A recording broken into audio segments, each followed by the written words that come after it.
सरकारी कर्मचारी पिछले कुछ महीनों से उम्मीद लगाए बैठे थे कि शायद 8वें वेतन आयोग से पहले ही उन्हें कुछ राहत मिल जाए। कर्मचारी संगठनों में चर्चा थी कि सरकार महंगाई भत्ता को मूल वेतन से जोड़ सकती है। इस पर तरह तरह के कयास लगाए जा रहे थे, लेकिन सरकार ने वर्तमान स्थिति को साफ कर दिया है। सरकार की ओर से एक स्पष्ट बयान सामने आया है जिसने इन सारी चर्चाओं पर विराम लगा दिया है।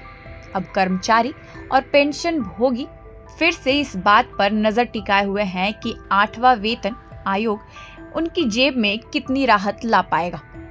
सरकार ने साफ कर दिया है कि फिलहाल महंगाई भत्ता यानी कि डीए को मूल वेतन में मिलाने का कोई प्रस्ताव विचाराधीन नहीं है।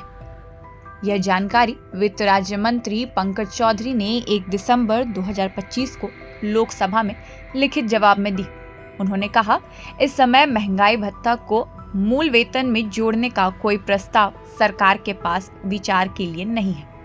यह जवाब सांसद आनंद भदौरिया के उन सवालों पर दिया गया था जिनमें उन्होंने बताया कि पिछले 30 वर्षों में महंगाई इतनी तेजी से बढ़ी है कि कर्मचारियों और पेंशन भोगियों को मिलने वाला डीए और डीआर वास्तविक खुदरा महंगाई के बराबर नहीं बैठ पा रहा।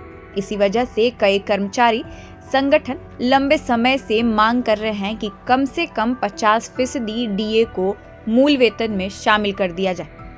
वेतन संबंधित मामलों के विशेषज्ञों का कहना है कि यह मामला केवल भावनाओं का नहीं बल्कि देश की आर्थिक संतुलन का भी है।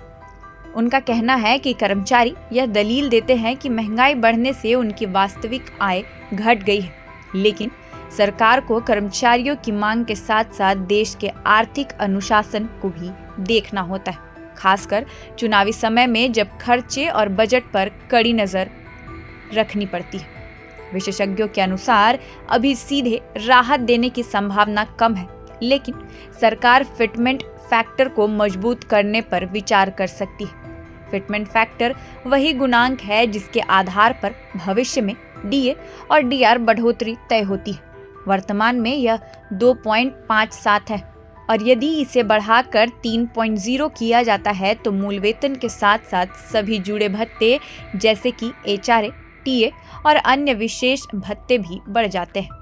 इधर 7वें वेतन आयोग की अवधि 31 दिसंबर को समाप्त होने जा रही है। ऐसे में कर्मचारियों के मन में यह सवाल जोर पकड़ रहा है कि जब तक 8वां वेतन आयोग लागू नहीं होता तब तक डीए और डीआर पुराने तरीके से बढ़ेंगे या कुछ समय के लिए रोक दिए जाएंगे।